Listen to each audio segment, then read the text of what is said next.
half girl, half god, all heroine. You're listening to Ranking Rick Riordan, a podcast about Percy Jackson and the whole wide rest of the Riordanverse. I'm Dan. I'm Olga. And I'm Clara. And today, Ranking Rick Riordan presents Ranking Rick Riordan Presents. This episode, we present Aru Shah and the End of Time. Ranking Rick Riordan is available on youtube.com/DoingOK and podcast services around the world. Let's get into it. The important thing is we're not even on the quest yet, so let's get there. I know, I was going to say, can I go back to the recap? Yes. We skipped ahead a little bit. So, I'm still scrolling. We just met Boot. No, just kidding. Basically. They use the map to get to a strip mall, and the first key begins to glow as they approach a beauty salon. Mm-hmm. They meet the head stylist, Madame B. Asura, and Aru is entranced by her. Minnie points her to the portraits of several screaming women whose eyes are moving and realizes that Madame B is lying. Using the compact mirror, they see through the enchantments and realize that the madam is actually Basmasura, a demon that traps people to make herself look young and beautiful. Thank you for miming that, Dan. Yeah, thank you. I really like that. Was that you're like beautiful? Yeah. Yes. Yeah. They remember the legend about her is that she turns all she touches to ash, and she has the sprig of youth in her hair. Thank you, both. Aru and Minnie trick Basmasura into touching her own head, turning herself into ash. They recover the first key. This is what you're missing out on, folks, by only listening and not watching the YouTube video. All right, so they beat this lady. All right, I wasn't sure. Good. I mean, I thought the compact with like the looking through illusion, that was cool. Very solid first real, set piece. Yep. Mm-hmm. I like it. Monster fight. Yeah. And I liked that it felt sort of like a video game tutorial to me. Mm-hmm. Like you're like you go in and you're like, I know it's gonna be a boss and here's gonna be my first boss. I really hope I can do it. And then they're like figuring out how to use their weapons and like what they're capable of. Like how do we work together? Yeah. It just felt so classic. Yes. Yeah. The sleeper appears. He catches Aru in his tentacles of darkness. They're okay. And tells her she's deceptive, just like her mother. I wonder why he would know that. Using Wait, pause there. Okay. Did you see it coming, the reveal? Yes. We did not. Really? So here's the thing. I just kind of was along for the ride. I was not trying to figure anything out. And I was like, I could have seen this coming if I put any thought into it. This is the only one. What was the twist? What was it in the Apollo books? There was some like huge twist that I didn't see coming, but you were both like, it was so obvious. Let's not spoil them. I don't remember what it was, but I didn't see it coming. Also a Kane Chronicles one, I think, that you didn't see coming. I usually don't see them coming. I saw this one. Doesn't that feel nice? Well, you know what? Because I loved it. I was just like, I really hope I'm right about this. You know what it is I think, first of all, I feel really stupid for not seeing it coming because it's obvious, but... I'm not going to say anything. But that being said, I think the reason I didn't even think about it is I just assumed that it wasn't going to be like a reveal who her father was. I thought it was going to be more like, hey, in book 2 or whatever, we meet her dad. And I just assumed he was going to be a human and not someone that we currently knew about. So I'm so glad they did this. I love Demon Dad. Yeah, it's great. One of the highlights for sure. Yeah. So using her ball and its light, Aru distracts the sleeper and jumps into an otherworld portal. Okay. Well, I think we can be okay without. All right. If you like it. I liked that one. The trio ends up in the forest, and Boo takes Aru and Minnie to follow the ants to the stage of learning Valmiki, a redeemed murderer and giver of mantras. Valmiki rises out of an anthill and forces them to speak with him in rhymes. They exchange a day of their life stories for a protective mantra.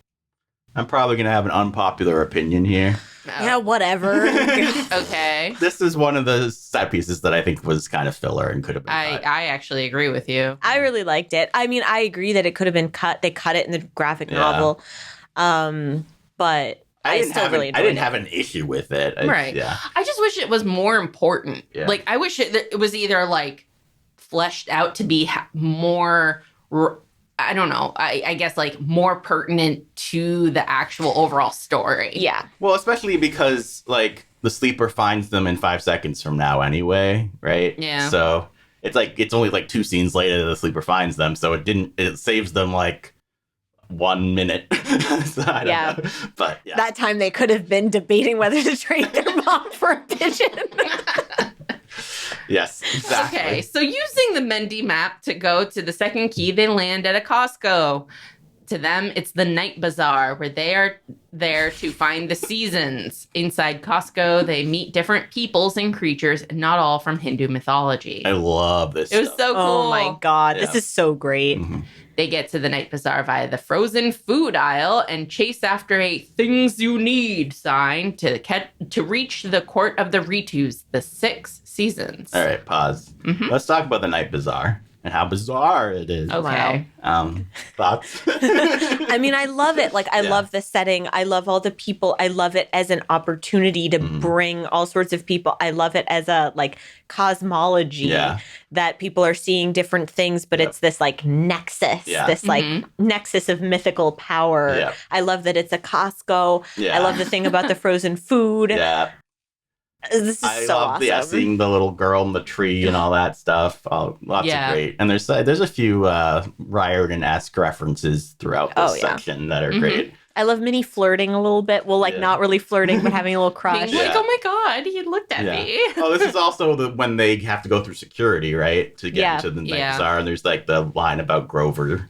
Oh, yeah. Yeah, the shoes. Yeah. And I just enjoyed that that line at the security thing in general. Yeah, getting through security was entertaining. Now, the question I have, and I really don't, like, this isn't like a nitpick I have, it's a legitimate just question, is the Costco the night bazaar, or is it like the doorway to the night bazaar? Like, is it like, to me, I read it as like Grand Central Station almost. When you are in a museum, but you just go into the first little bit of it. Yeah. Is that the museum? You haven't gone through, is that the museum or not? Yeah. Okay. It's like the foyer. It's a liminal space. Lobby. It's liminal space. Okay. And so, that's why you can pass into so many, because it's just this portal that's like highly charged. Okay. So it both is and isn't, because it's a doorway. I picture that was really that was really good. Yeah. I like that. Very clever. Well, meanwhile, I'll be here all week. Meanwhile, I was thinking about Wreck-It Ralph. And when they go into the video game stage. Well, I think it's specifically when they go into the power strip, because that's like you can go off into the different games via the power strip. It's both of those things. Yeah. Great. That power strip is also a liminal space. Mm-hmm. Doesn't that like summarize the two of you, Clara? All about museums, and Dan's all about the video games and movies. There you go. And both of those things are valuable. Anyway. Thanks, Olga. So the seasons say they're the ateliers of the earth and believe Aru and Minnie are beneath them. Aru turns the tables on them and begins to walk away with Minnie after revealing that they are the Pandavas. The seasons, now desperate for approval, give the girls gifts: a frozen diamond bracelet, rejuvenating petit four, a gray pendant that will hit any target, and a headband that will make the wearer forget something important. Yep. I'm sorry for those of you who are just listening. You have to hear me and Dan giggling to ourselves And as like we weird try to shuffling. mime things. Yeah. I loved this. Oh my It's goodness. definitely a huge highlight. I loved Aru's way of thinking here. I loved meeting the seasons. For us, there are 4 seasons, but the idea of there being like the embodiments of like the 6. Is it typhoon or monsoon? Monsoon. Okay. Yeah. And then what was it, like pre-winter and winter? Like, Yeah. oh, that's so cool. Yeah. I really, it's more accurate. It does. It makes a lot of sense. Yeah. No notes about this at all. Just Or fantastic. just one of the top 3 moments of the book. Honestly, this is one of my favorite, like, I don't know whether to call this the Riordanverse, whatever. Yeah. The things we talk about here. The larger Riordanverse. Yeah. The ranking verse. The ranking verse. It's one of my favorite, like, set piece interactions. Just Well, because it's like the weapons are cool, the characters of the seasons are cool, the location is cool, Aru's cool. Like it's great. The mythical language is so cool. Yeah. Like clothing, the spring, like it's all just fantastic. I love weapons. Not all of them are weapons. I know. Well, like fun magical Dan, items. what do you think would win? A spear? No. We're not talking. We're not rehashing my bachelorette party. When we talk about spears versus swords. Was it versus I don't swords or was it remember. arrows? Why am I bringing this up more? Jeez. Well, because I thought that if you had a horse and a spear.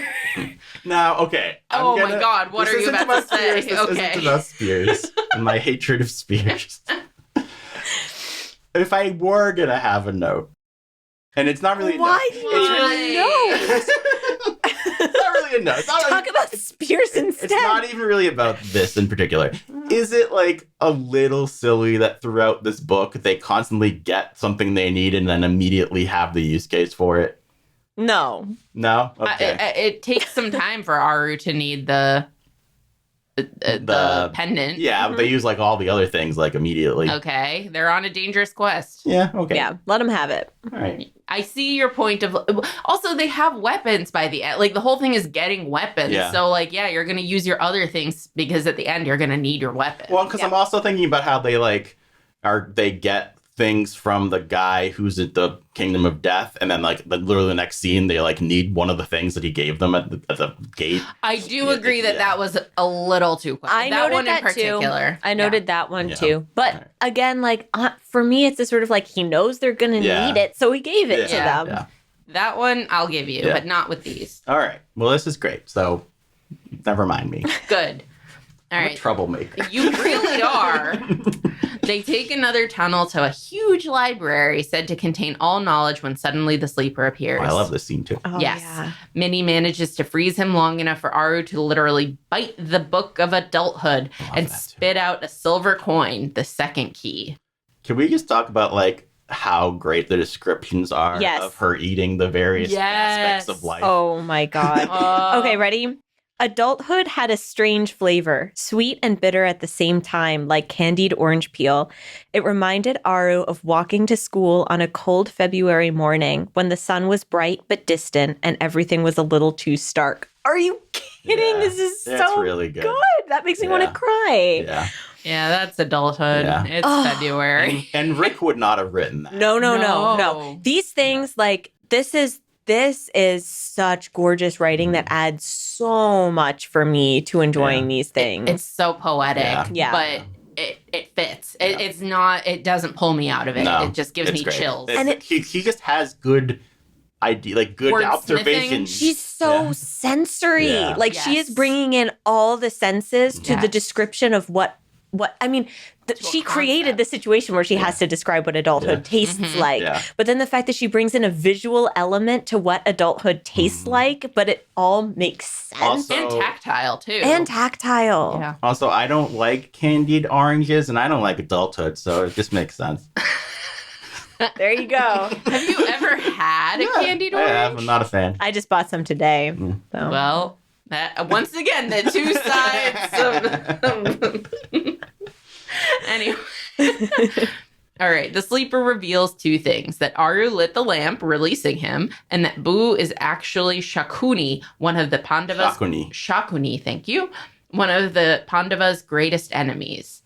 I need to remember that with a lot of Hindu words that the emphasis is on the first syllable. syllable. Yes. And again, I'm just basing all this off of the audiobook, so that could be wrong too. And let us know. Yeah. Fair enough. Yes.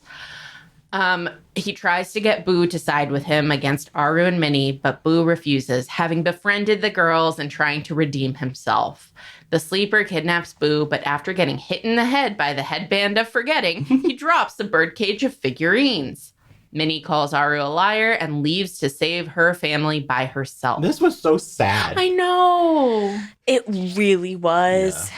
And it Because you understood why Minnie did it, but you're still just Yeah. like, no, Minnie, don't do it. yeah, because we can see inside Aru's Yeah. head, but Minnie can't, and it all makes sense. And this is it's clearly one of Aru's huge fears of Yeah. abandonment. And She just got someone and now they left her and it's because of her big flaw. And by this point, Aru has said a bunch of very supportive things to Minnie. Oh, yeah. Which is why it hurts Minnie so much. Yeah, she's told her like all of her concerns about being like the daughter of death and like her own bravery and all of this. And if Aru was lying about, you know, the stuff of how the sleeper got here, was she lying about how she saw Minnie? It's like, that is such a betrayal and it's heartbreaking. You brought up the daughter of death thing. Do you think, like, is there like a metaphor going on with the fact that she makes like shields and illusions? Like, what is that saying about death? I also wonder about this specific god of death and what else he's god of. I don't know. I would need to look it up to see whether there were other things. Because it all like made sense to me, but I'm also like, but I don't know.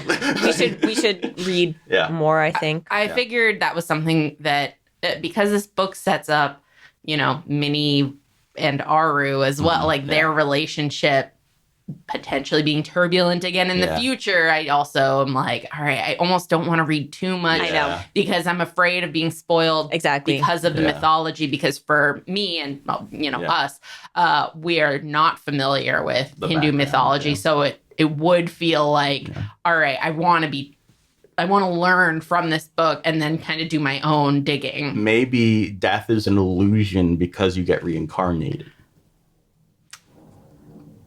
Well, it's also like what you see at the end of your life can be like either revealed or hidden. Yeah. Like you see things differently. Just throwing that out It's there. interesting. I mean, like there are concepts of both life and like life being like the material life, right? Like I know that that's a concept that we don't. Yeah.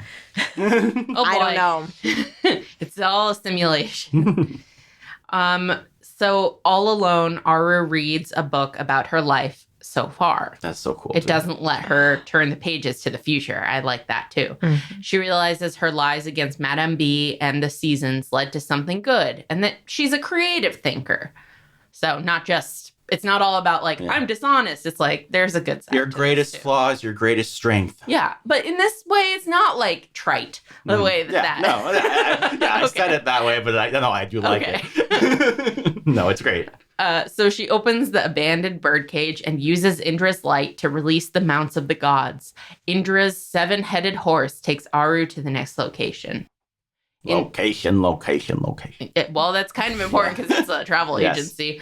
Inside is a cave that contains a cauldron of vapors beneath a statue of Shiva. Minnie is there as well, and they make up.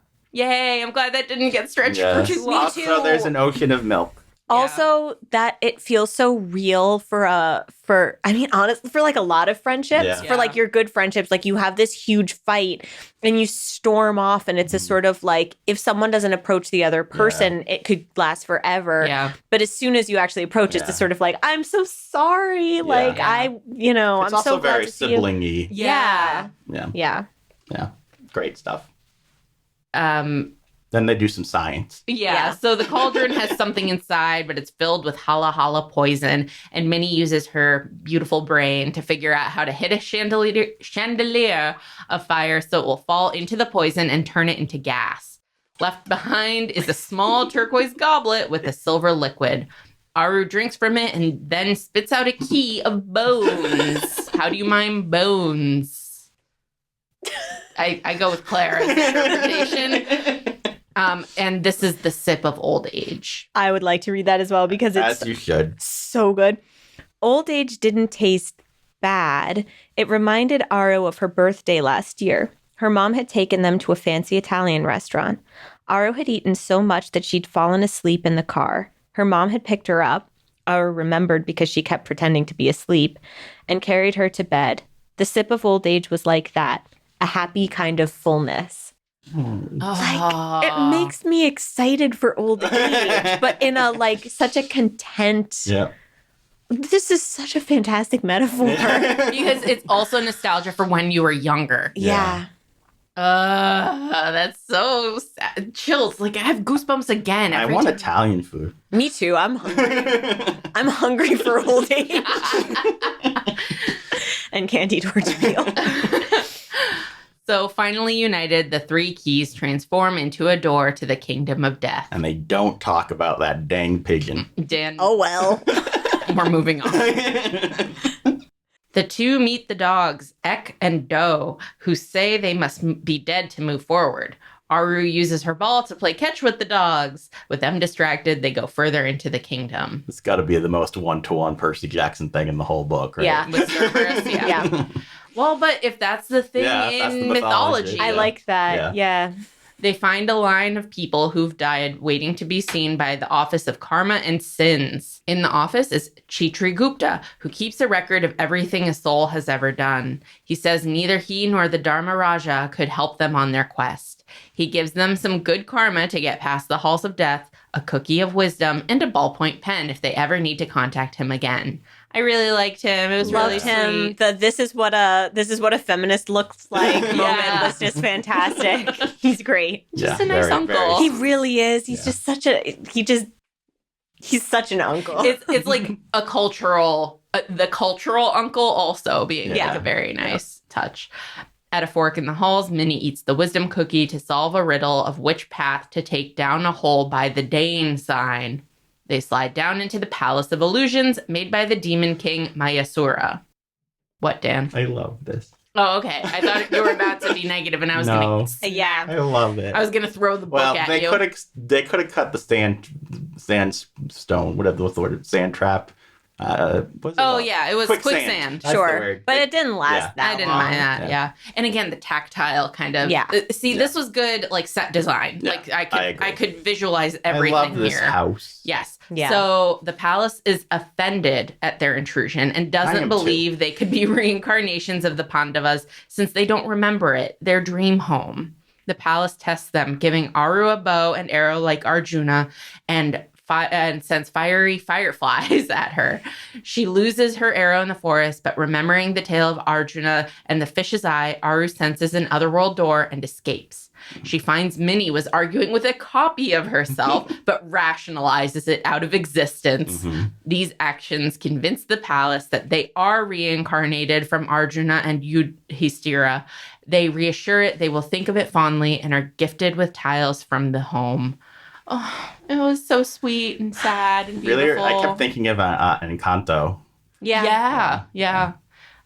Lots of great stuff. So cool. Yeah, very, very nice, like melancholy tragedy, but also sweet. All that stuff. I thought the trial I thought was good. Yeah. I think explaining the fisheye thing with Arjuna is honestly like one of the best like mini stories, and like, but I feel like I totally get it. Story within the story. Yeah. You mean not Minnie is in the character? Yeah. But speaking of Minnie, it also totally reminded me of the end of WandaVision with Vision talking to Vision. Yeah. That was good. Well, so here's the thing. Why didn't they just hang out in the palace? Why you gotta leave palace again so quickly? That's a great question. Well, they didn't have their weapons yet, except that they did. But also, you don't need weapons in the palace. Palace is the weapon. Didn't you see? Palace could be weapon. This stretch in the underworld of all the like sadness, but it's so good. I love sadness. And yet you don't like adulthood? Okay. I like old age. All right. Italian. What? Italian food. Old age. Oh, in that sense. I just want to say, in terms of death, I'll read another quote. I just like, there are these certain quotes that I was just like, this makes life more meaningful to me. And this is at the door, so we've already passed this, but a frigid wind picked up the hairs on the nape of her neck. On the breeze, she could hear the final words of people who had died. No, not yet. And please make sure someone remembers to feed Snowball. And I hope someone clears my internet browser. But mostly, Aru heard love. Tell my family I love them. Tell my wife I love her. Tell my children I love them. Tell Snowball I love her. Aww. Oh my God. This is a good book, you guys. Yeah. With the pigeon. Well, whatever. So it starts to snow, much like it is Like while the we're ball. recording. And Aru and Minnie lose their memories, or start to lose some memories, I should say. Shukra, guardian of the Bridge of Forgetting, emerges and restores their memory by getting rid of the snow on them. Shukra tells them of how he killed his wife and now uses mirrors around him to prevent forgetting. To cross the bridge, Shukra demands all of their memories. The girls refuse, but it starts snowing again when they try to cross. Aru decides to break Shukra's mirrors. This works, and they make it to the other side. But before disappearing, Shukra curses Aru to forget something when it will matter the most. Best part of the book. Hands down. Yeah. Woof. Yeah. Like, this is so good on so many levels. Yeah. This is the best mini story. Of all. Little, yes. small. I want to read about Shukra. Yeah. Like, Oh I my really, God. and at this point, I mean, he's not going to come back. Yeah. So I think I'm free to. Yeah. But yeah. But yeah, his story, but also the memory mist thing, the visuals, and then Aru doing what she did. I'm like, that's like a book 4 act right there. That's a grown-up thing to do. That was you great. sacrifice them. Oh.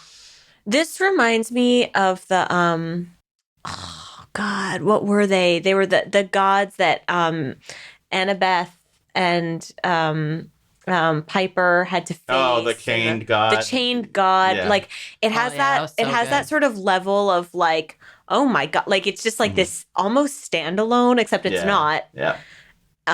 Just like gorgeous Moment. fable. Yeah. It feels like a fable itself. Yeah. I think it's really, really good.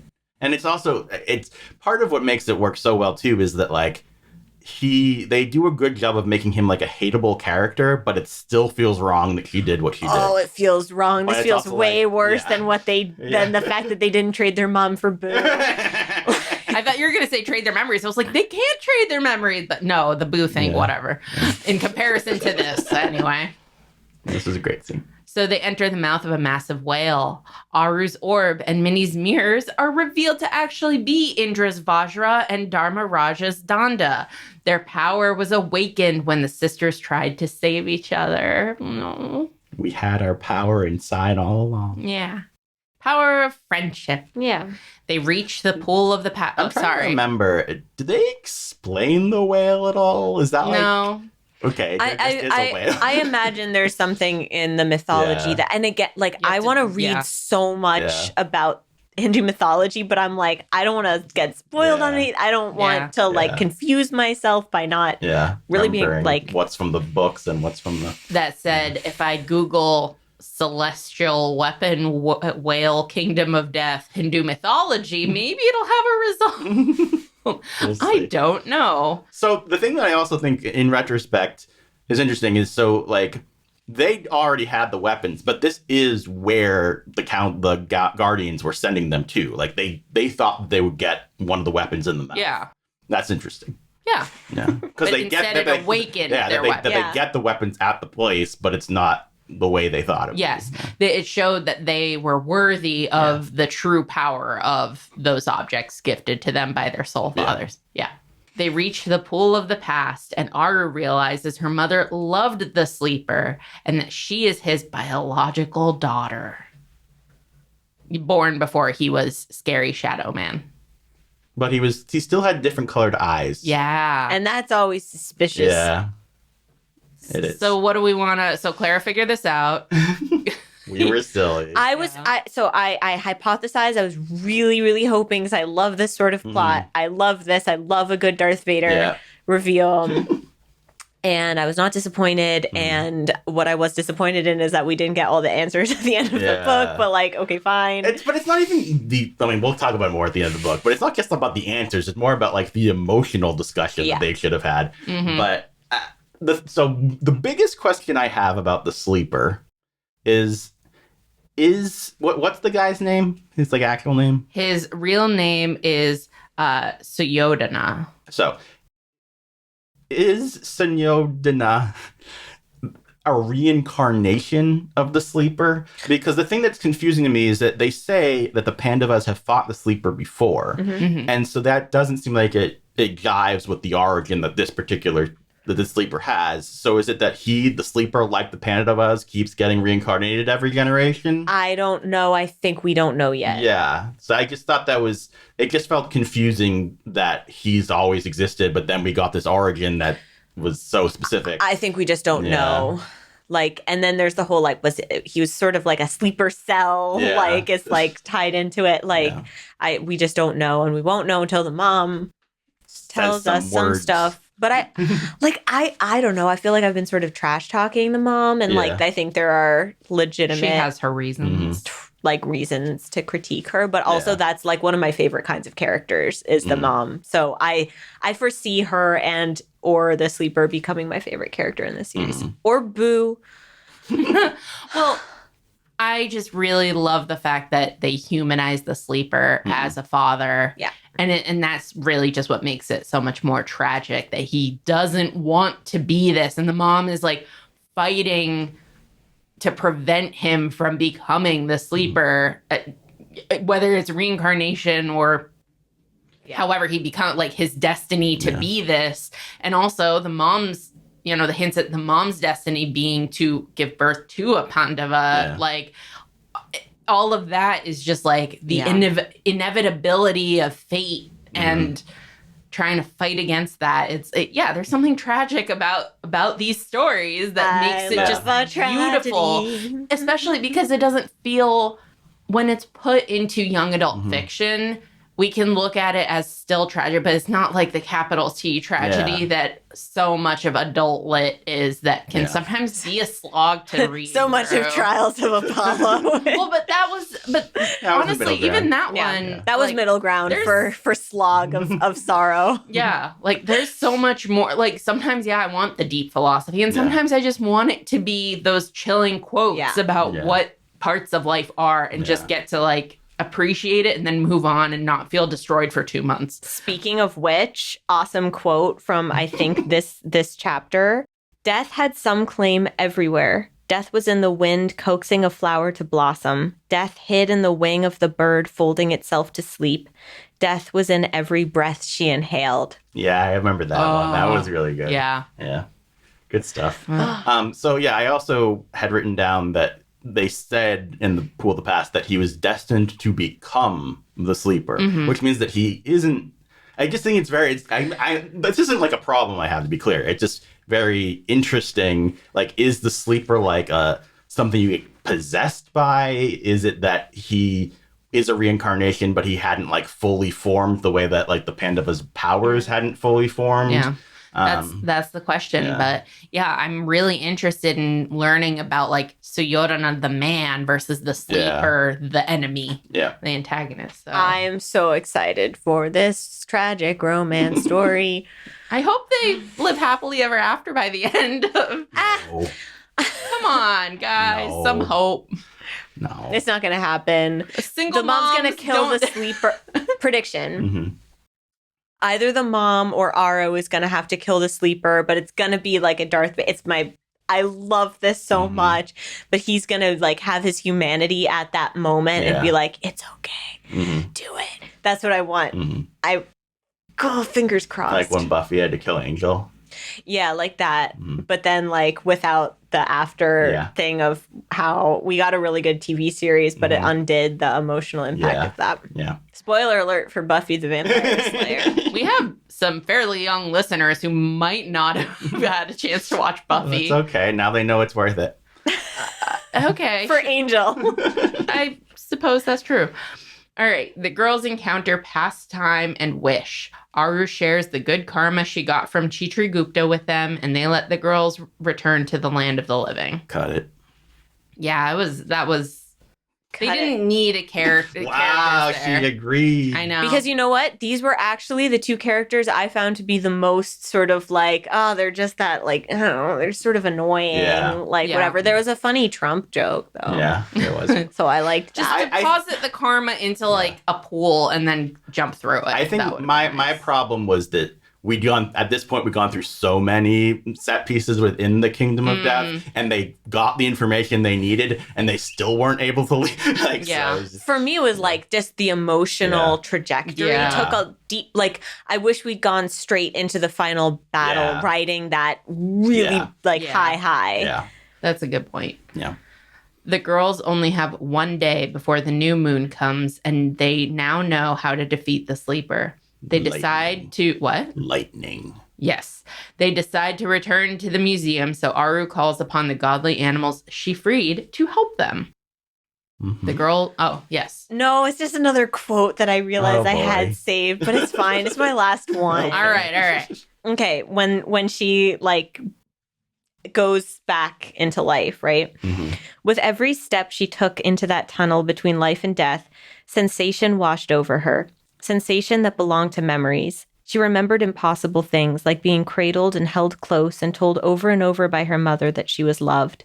She felt the pinch of her first loose tooth from so many years ago. She remembered how she had once broken her arm after swinging from the museum elephant's trunk and felt more surprise than pain. It hadn't occurred to her until that day that she could ever get hurt. Aru blinked. That single blink felt like hundreds of years and no time at all. Ugh.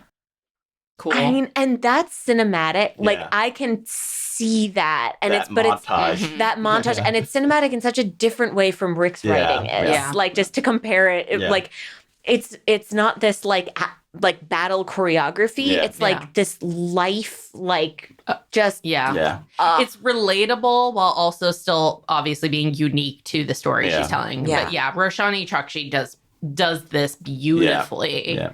So good. Yes. So the girls summon the sleeper, but dozens of other demons appear before him. Minnie creates an illusion of Aru's mother. Boo escapes, and the sleeper gets attacked by the animals. There's a big fight. Aru traps the sleeper under a chandelier, and most demons are defeated. The sleeper breaks free, pins Minnie and Boo, and grabs Vajra. He says he's killing her to free her from fate. Aru has a vision, supposedly, of the future. In it, Minnie and 3 other sisters seem to betray Aru. Aru tries to kill the sleeper, but stops short. She's twisted and confused by his words, and he escapes. Aru starts crying about this failure, but Minnie thinks it was the curse of Shukra. They didn't defeat the sleeper, but time is restored, because the sleeper was not in the kingdom of death when the new moon arrived. Aru's mother and classmates are freed. Using the pen Chitragupta gave her, Aru blackmails them with their own secrets, and they leave her alone. All right, we should probably pause. Yes. What are you guys want to jump on anything, or should I go? You go.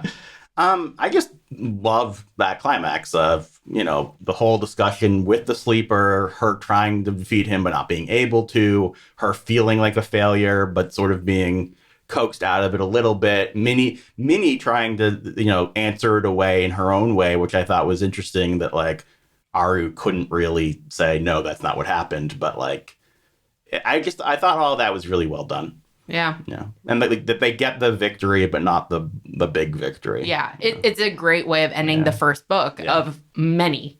Yeah. Yeah. And I love that it's not like we defeated this small enemy, so next time we can defeat bigger snake. Yeah. Like, well, and it's like, I mean, if you want to talk about Lightning Thief specifically, it's like, they won, they saved everybody, they got all the stuff back, but there is like there's a larger enemy. Yeah. But it doesn't feel like the same way as this does, where it feels like they failed something. Yeah. No, I like this so much more. Yeah. It's not like now we know there's a bigger bad. Yeah. It's we didn't do it, but we can still. Yeah. So the question I have is, was this the curse of Shukra or? No, absolutely not. Great. That's what I thought. That's going to happen in book 5. I thought so too, but I was like just checking that was the correct Hopefully it's better than the River Styx payoff. We're not fans of that. Or actually, I don't. So Ares does the same thing where he curses Percy to like fail with a weapon. But I don't even remember when that happens. It does happen though. Doesn't that happen with he's fighting Kronos or something? Like there's some like really big. Isn't that when Something like Annabeth gets poisoned in Last Olympian? Maybe. Like he fails in protecting her and she almost dies. We know these books. No, they're trying to stab him in his Achilles spot and he jumps in the way. So it's something else. Okay. Yeah. I think it's in Exactly, fighting Kronos. I think so. I feel like that's Well, let us know in the comments below. Oh God. Sorry. Yeah. We're our bad. Yep. But yeah, I think this was a great way to end the like face off proper for this book. And then it goes on. All right. And on, so time passes and the girls start training with Hanuman, Urvashi, and Boo. At the start of winter break, Minnie and the council make fun of Aru after hearing an embarrassing story about her meeting the new boy at school. That is fun. Hanuman takes them to the night bazaar for training, but an alarm sounds, and he tells them that something important has been stolen, something even the gods fear. The next day, Minnie and Aru hear a disturbance and look out the window. A wolf holding a golden bow steps out and transforms into a girl, and then flies off as a bird. Aru then sees that the new boy, Aiden Akaria, had been watching the wolf too. Ooh. Boo tells them maybe he's Russian. Good one. Yeah, King Chronicles callback. Yeah. Boo tells them that the wolf girl is the next Pandava, leaving the two astounded. Aghast, even. Yes. Yeah, I mean, cool. Here's what I wish. Yeah. Mm-hmm. In addition to, like, I wish we had a conversation with Mom. I'll put that aside. Yeah, he could have held some things back, but you should have had a good conversation. She could have said, I love you so much. No, honestly, they couldn't have had a conversation because I would have, like, if this were my mom, I would have, like, locked the door and I would have been like, you're telling me everything. Yeah. I almost let a pigeon die for you.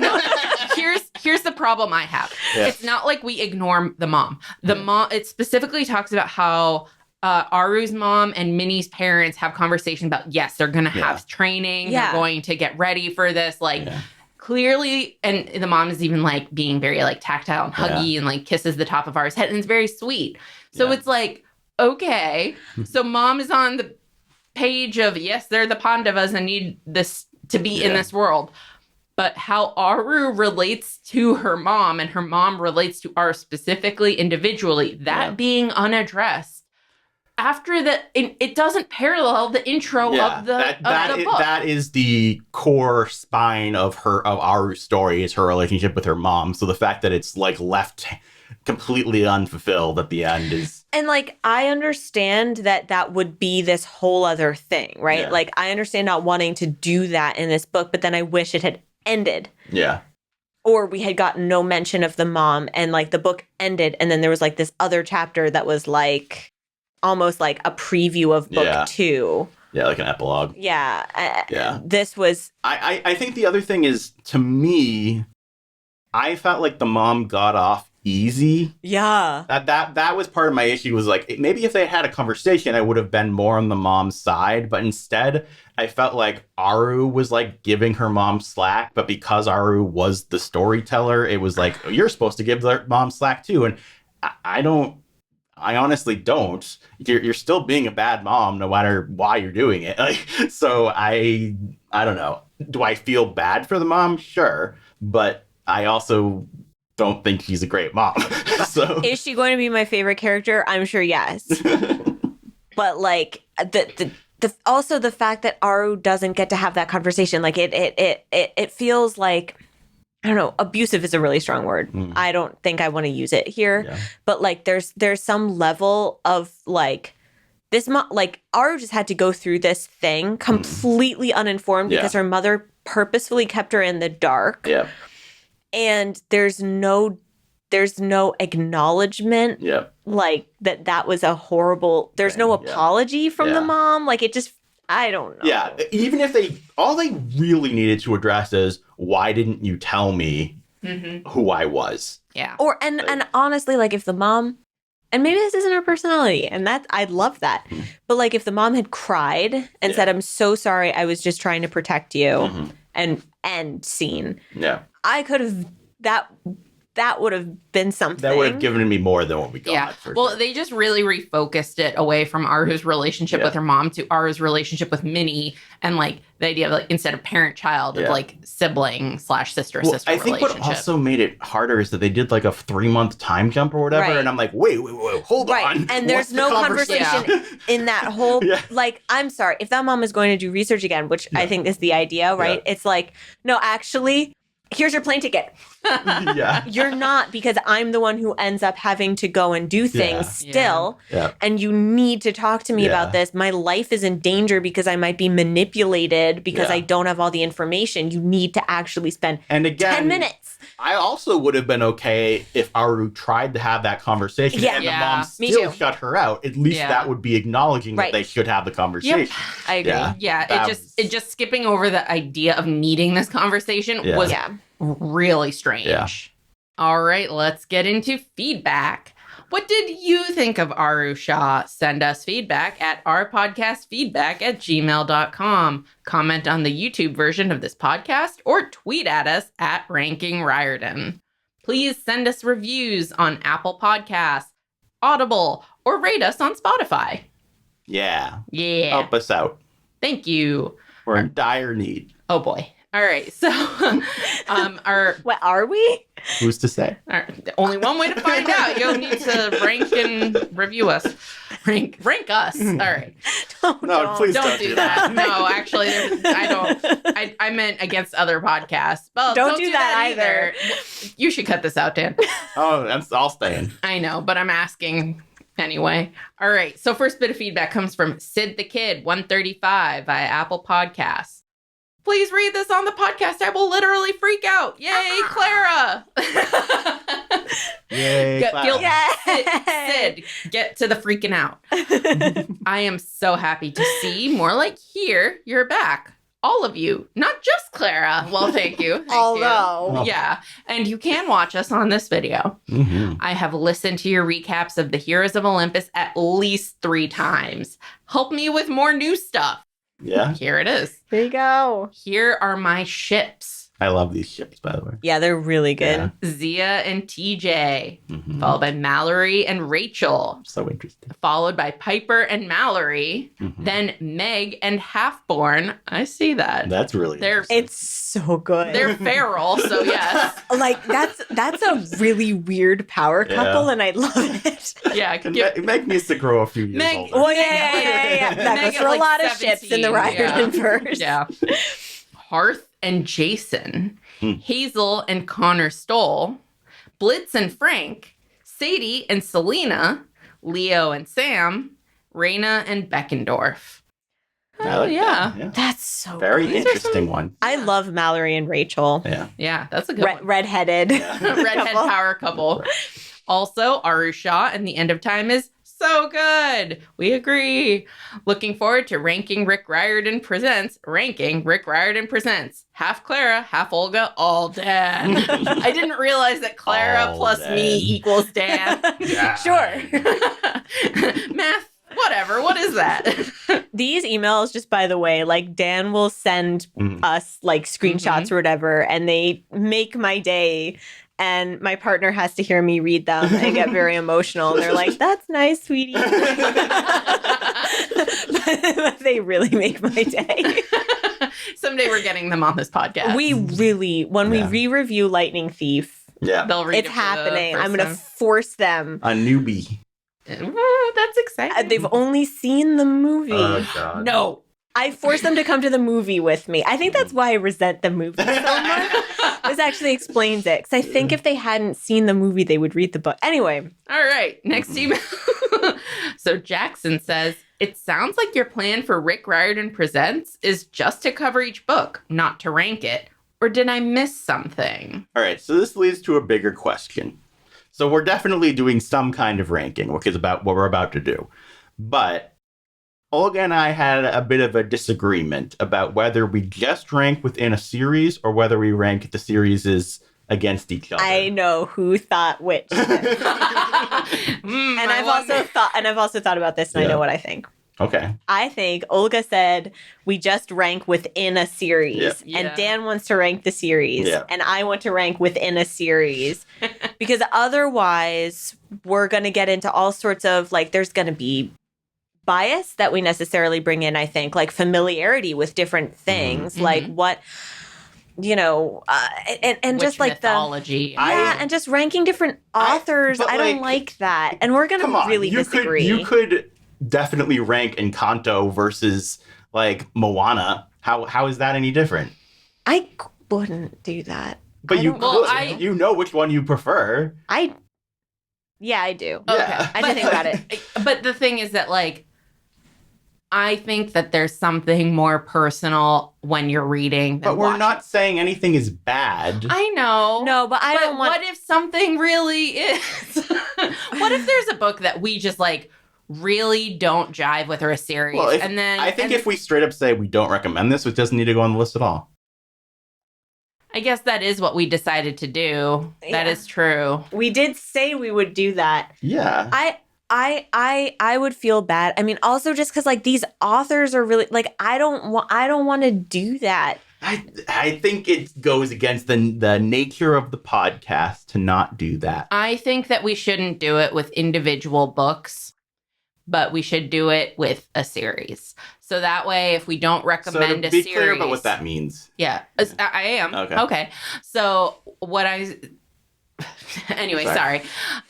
What I mean by that is if we read the first book of a series and we just don't really enjoy it and we don't complete the series, they just, because we don't have a complete picture, it won't go on that ranking list. Yeah. Whereas if we complete a whole series and we can look at it as the big picture of one versus the big picture of another, and as long as I think we're careful and cognizant and discuss our, like, touch points within it, I think that there may be leeway of I like this more than that. No. I like this. This is my favorite. This is one I love. This How about this?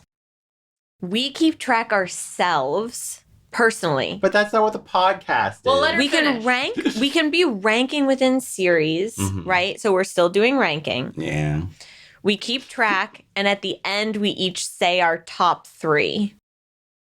Well, we don't really have to make this decision right now, so let's just talk about Aru Shah for now, and we'll talk about this off mic. Basically, what I want to say to Jackson is there will be ranking, whether it is limited to within a series versus all the Rick Riordan Presents books. That is yet to be seen. It's hard to know because we're only on the first one, and maybe even just having like a case study of even just 2 series isn't enough to tell us what we want or how it'll go. We'll figure it out as we go. I can feel like I can very easily compare Lightning Thief and End of Time, and they both have positives and negatives, and nothing about it has to do with culture. Well, the thing why I feel more okay about doing that is that Rick is very well established and has a But that's exactly why I wouldn't do that. In general, to be clear, I never and ever wanted to take these books and rank them against Rick's books because I don't think that's fair. Right. But I do think it's fair to compare the books to each other. I don't wanna. I think it's one thing to draw a similarity comparison, especially as we read more Rick Riordan Presents books. We will be drawing comparisons between series as we discuss. Yeah. That is just the nature of the beast. Yeah. However, like establishing a clear, this one is a 7 and this one is a 3. You don't even want to rank the heroes against each other or the gods or the villains. Now this we could talk about, maybe. I thought you were saying the overall Me too. books. Well, I mean, that's why I just said you don't even. Okay. I think I'm open to that. Okay. I'm open to ranking heroes and villains and things like that. I don't want to rank books or series. I think if we calling into question like the book as a whole, that is something so personal to like the author and like the adaptation of a mythology and a culture that to me is How where about it goes. this? I'm going to rank the books. You guys don't have to be part of it, but I'm going to rank the books. I don't see any issue with this at all. I don't know that these authors would want to. I don't care. It's art. I can compare 2 pieces of art against each other and say which I prefer. It's one thing to compare and it's another to rank. It's another to assign it numerical value against another. And we do that all the time. People say, "What's your favorite Disney movie? What's your favorite Pixar movie? How would you order the MCU movies?" But these are really tied to authors and they're tied to cultures. And this also technically means we're ranking like Hindu mythology I'm not, versus. Though. I'm ranking the quality of the book. So we ended up talking about that for a little bit.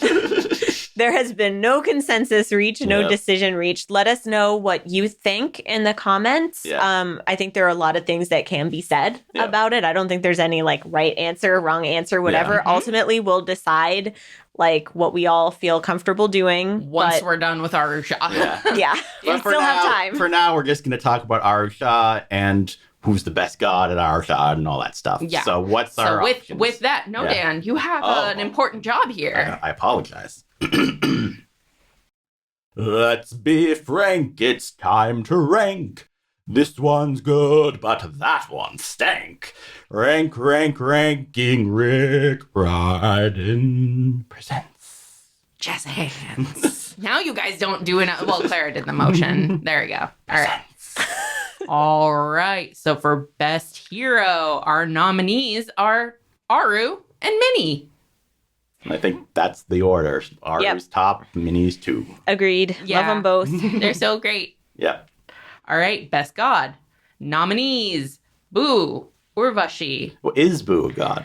We'll use God in a immortal sense here That's in a order good to idea. avoid Okay. Definitional confusion. Yes. So Boo, Urvashi, Hanuman, and Chitragupta. I love Chitragupta. I love Chitragupta as well. Are those all of the gods that we meet? I guess. Well, we met the anthill guy. He seems immortal, but I wouldn't put him on the list. He was okay. So if I'm good with the what's his name? Chitragupta. Chitragupta. I'm good with him being number 1. Then I would put Boo. Mm-hmm.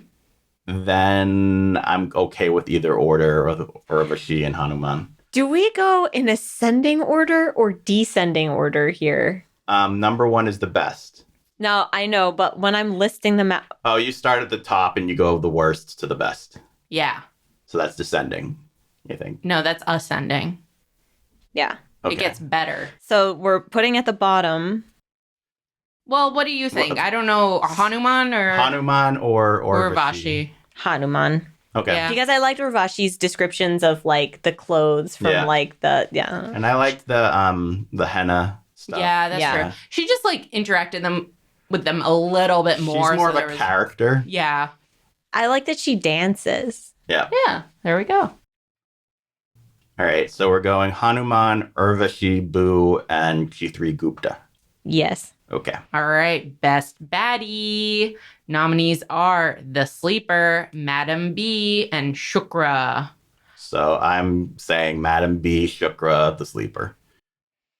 I am so torn with Shukra. I want to put him top. I do too, but the thing is that he was just in the one scene, and there's like... My thing is, he's not necessarily the main reason I like that scene. That's true. That's like a good point. I do like him and think like he should stay high, hopefully.